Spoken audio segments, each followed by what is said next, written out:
Welcome to the PT Mentor Academy podcast number 292. Is that what it's at? Yeah. 292. 292. Do you know what? Someone's trying to rob our name. Oh, there. Yeah? Why? PT Mentorship Academy. Stop it. Yeah. Who is it? Do you know? Some geezer who's followed us recently. Really? Followed us on what? Instagram? Yeah, it was a PT Mentorship Academy. Hey, it's flattering, isn't it? I mean, welcome to everybody. I did an intro last week. I think we should do another one again. An intro outside of this, a re-recorded one. Oh, have you? Yeah, I do. Okay, that's great. Well, this is going to be a great start for people to listen to, isn't it? Well, welcome everyone. Mike, I think most people who do listen to this probably do expect a bit of a dodgy intro now. Do you want to clear up why Skye's not here today? No? Yeah. What is the start here today? Skye's just busy, isn't she? We're very busy at the moment, so Skye is busier. Oh, what's happening here is that Skye is not coming on the podcast because she's busy with coaches, dealing with them one-to-one, because that's what we do. Do you know what I mean? That's what we do. Anyway, can we get on with it? No, before we get into... You're going to ask me about my weekend and look No, interesting? no, I couldn't give a shit, to be honest. Not very nice. I've already asked you. Correct, 11 till 12:30. 11 till 12:30. We are doing a live event, virtual live event, and it's called the Client Conversion System, and it's literally filling the two gaps that I would say 90% of in-person coaches and online coaches miss, and it's the gap why you're not growing in the way you want to grow. We're going to take you through two very simple things to help fix the gap of acquiring clients in the right way for you. First of all is designing and creating an offer that is actually different to everybody else. So you're not just selling hours or features. And the second thing is really understanding how to take someone from zero, I don't know who you are, to I trust you, like you, want to be involved, believe that you're going to deliver the results for me. So 15th, 16th of April, I'll put a link in the little show notes. Hook yourself on. They're both the same thing. We just give them two options. Plug done. Well done. Do you like my little plug? Yeah, I like your little plug. And actually, on the 27th, we are doing the next intake of the Accelerator. Breaking news. I can put that down below as well. There you go. Stick an alarm in your phone now. 13th, it goes on sale. 13th of April. 13th. Yeah.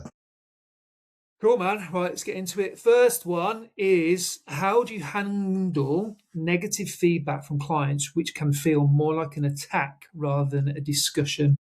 I think, listen, any level of negative feedback, it'd be wrong for me to sit here and go, you've got to kind of see it as a positive and all of that. Like, obviously, that we would like for it always to feel like that, like, oh, right, okay, I've got something to learn, which is true. But let's be real here. Like, it's going to hurt initially.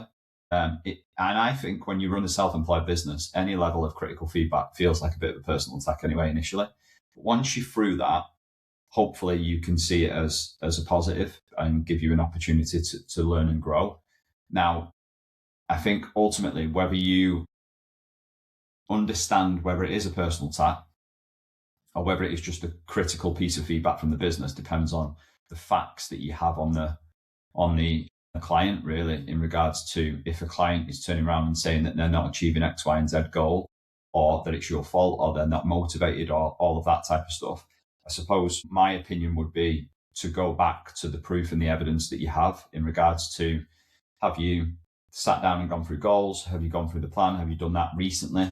Have you kind of intervened with the client to make sure that they're realigned with their goals, all of that? And I would go through, have they got tangible milestones on them goals? Have you got a level of accountability that you both aligned with? Has that been agreed? And has that been checked up on recently and reset, as I said, with the review? So I would go through them facts before having a look at thinking it's a personal attack. If you've got all of that boxed off and you can go, actually, I can see here that I've got a track record of making sure that we're clear and they're clear and the right things are in place and we're on the same page. You've got no reason to take it as you've got no reason to take it as a personal attack. Like, you've done your job, right, in that sense.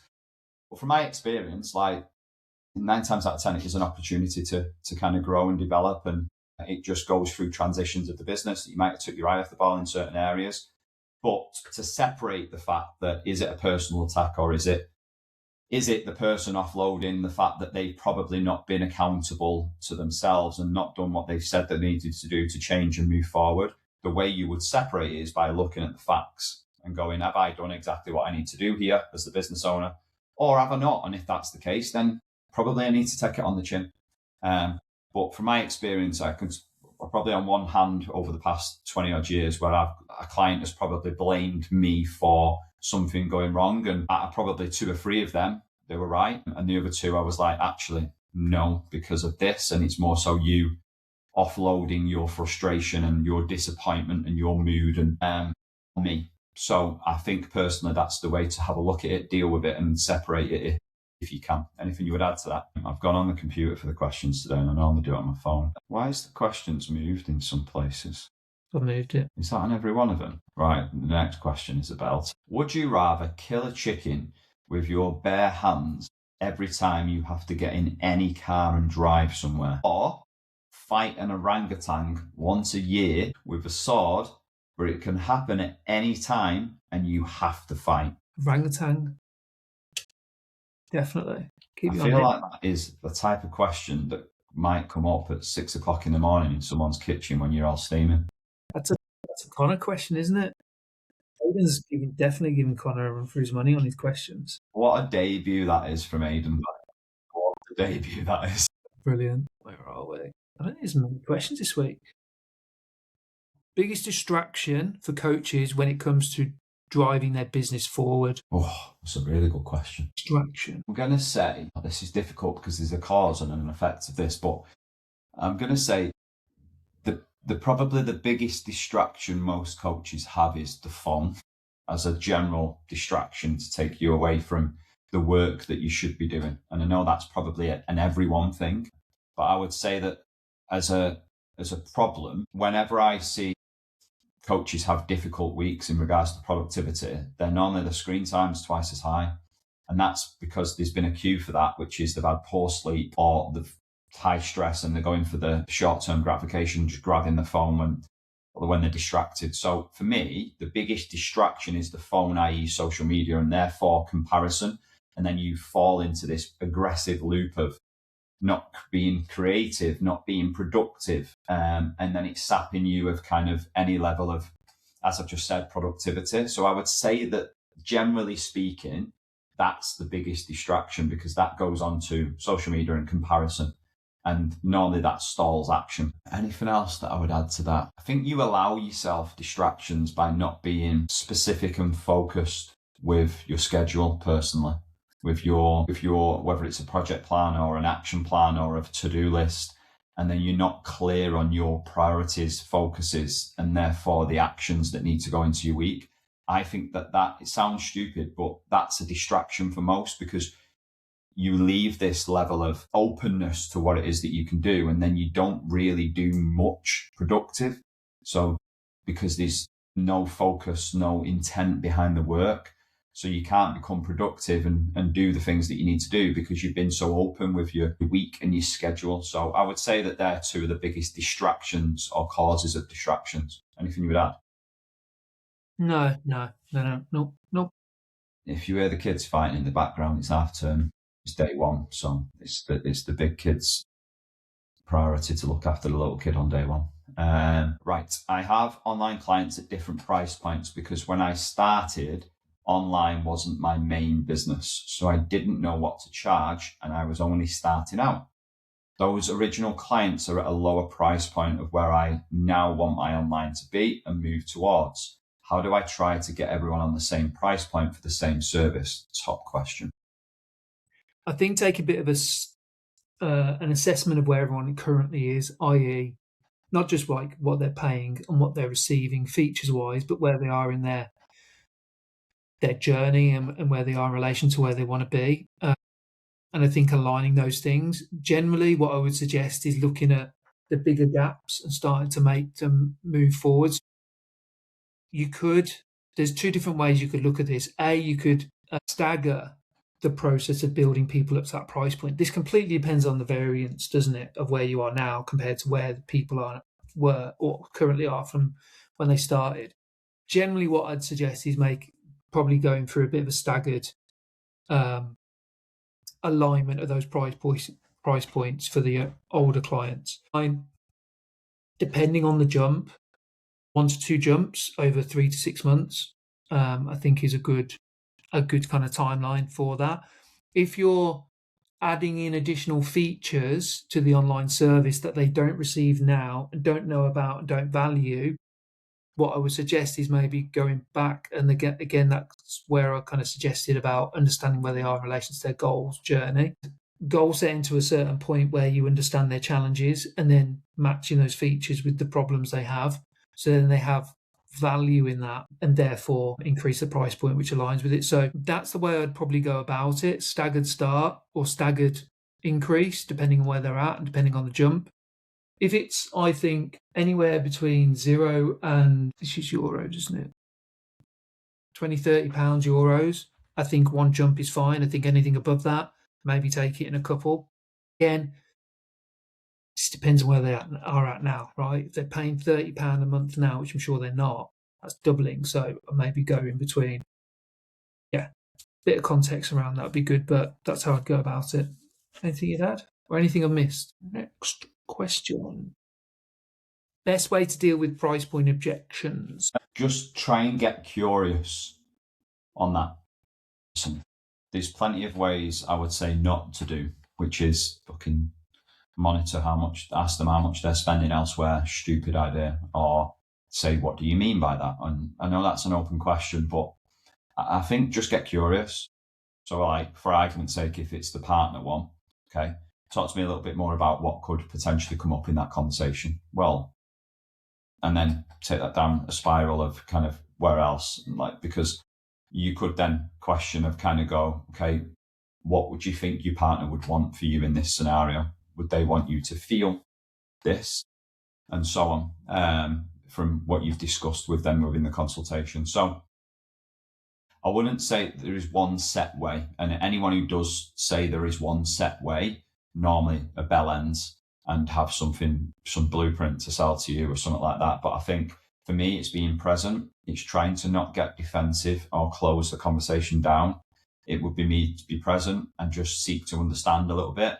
Okay, you've mentioned speaking to partner, you've mentioned about the price being a little bit too high. What were your expectations? Okay, because then when we address them expectations, we can start to understand a little bit of kind of, is there a lesser service that this person could go on to, and will that meet their need, or is that misaligned? And then you can deliver the evidence as to how that is misaligned in regards to, right, well, I could do that in price, but that would be online coaching and you might need face-to-face sessions. And this is my evidence for the fact that you've said that you need this, and this, which is why I positioned this. So for me, I think it'd be wrong to say these are the set ways and this is the set approach, because every conversation is different. The price objections are the same, like it's cost or speak to partner a lot of the time, or I need to go away and think about it. Okay, what is it specifically that you're going to go away and explore and think about? So all you're doing there is being present and having a conversation. But I think some people panic, get defensive, become closed, or end the conversation too quick, when really we could just get really curious to seek to understand it more. So no definitive way, but try and explore it and create as much curiosity as possible. Anything you would add to that? No, just treating it like any other problem. You know, if people have got a problem with can't get to the gym, haven't got enough time, you try and solve it.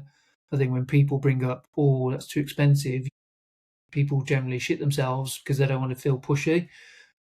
A question I've asked many times is the price point the only barrier? Like you say, if it is, we could look at a couple of solutions like in a short term. But that's something, again, that you're just being curious about things and trying to help problem solve versus putting people in a bit of an awkward position sometimes. of like, well, what do you mean? Well, I mean it's too expensive. So I think it's just being curious around those pieces really, and being genuinely seeking to understand first, and then B, help solve. Cool.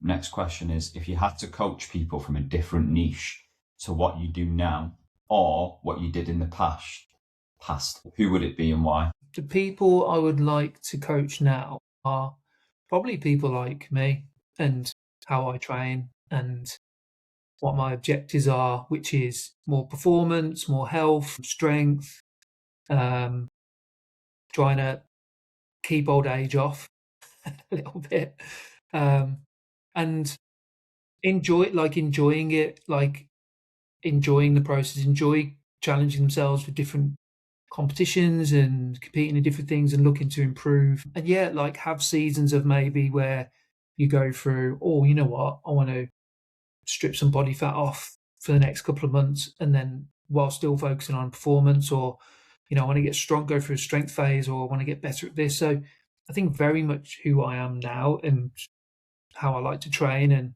because technically that's who I kind of coach loosely in what I do now anyway. So yeah, those people. Not to say that I wouldn't love as well the challenge to take people through a really aggressive fat loss program. I would enjoy that. I think it would be interesting, and I think I'd enjoy that.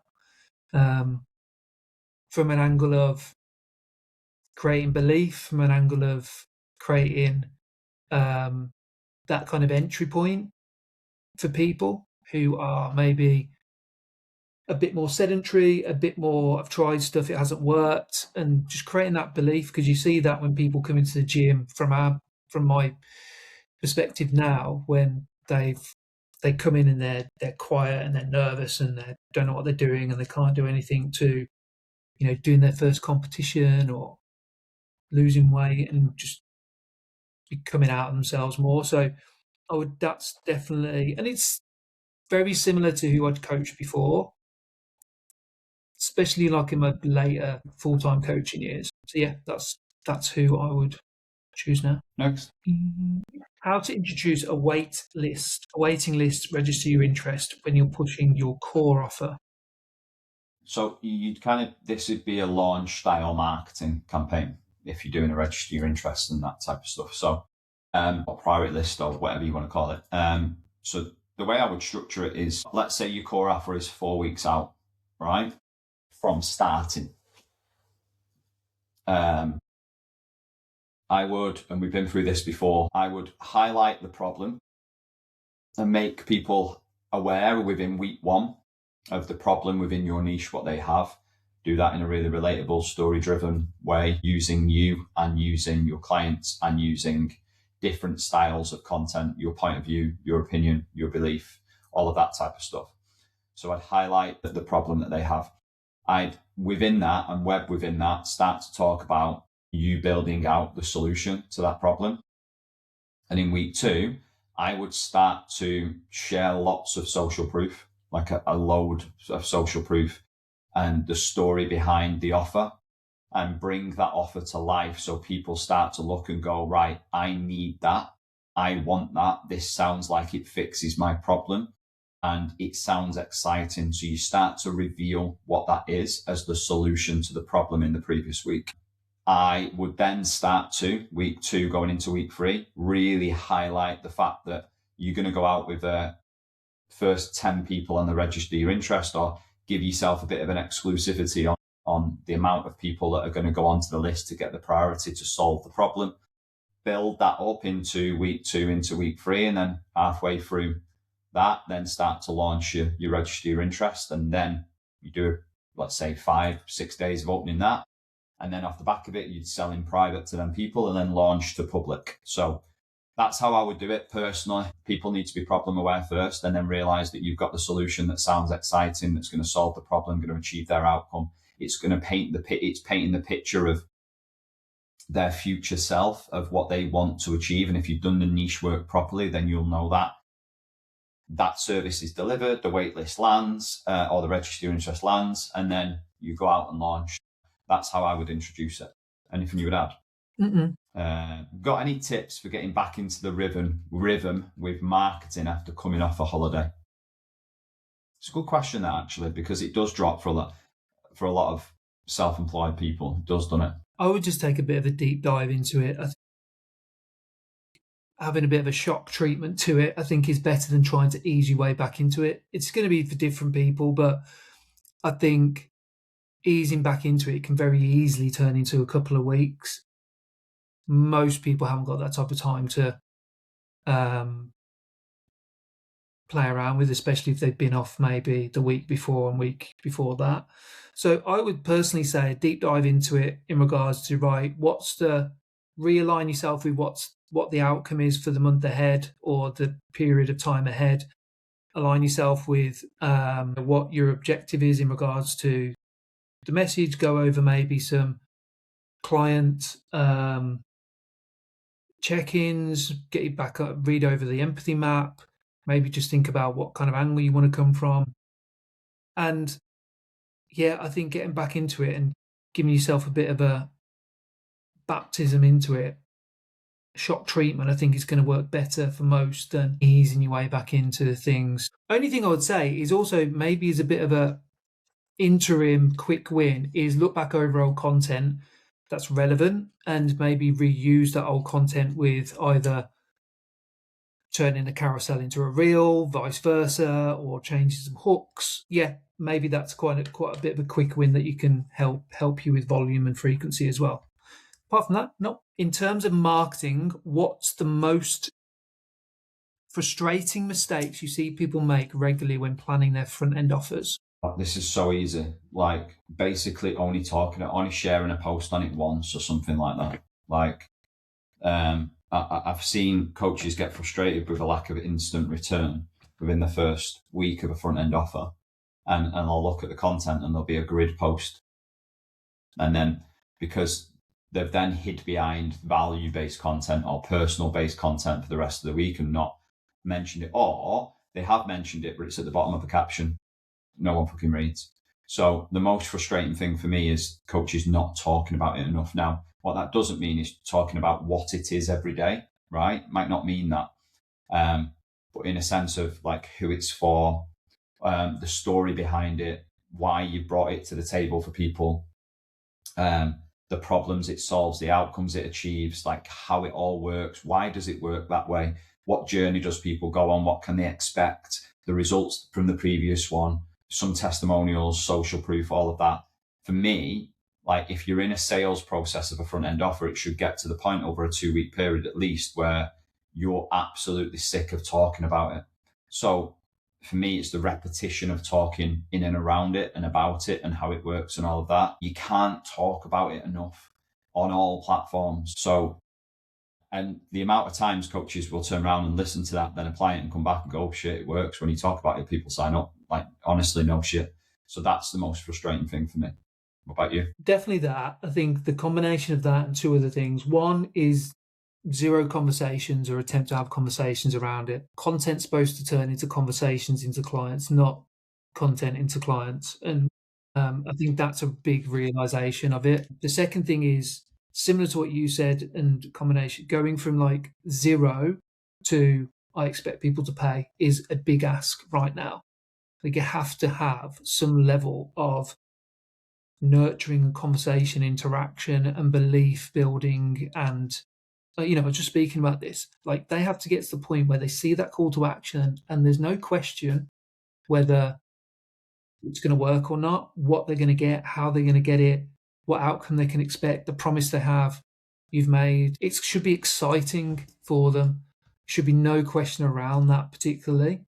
That's the aim of what you need to get through your content, not just Instagram posts, but the other pieces, your podcast, your emails, your YouTube, your workshops on the gym floor, your inductions, all that. It's trying to expect from going from 0 to paying clients and in essence, like lack of will to put yourself out there to get conversations. Yep. If you could hold a retreat somewhere, where would it be?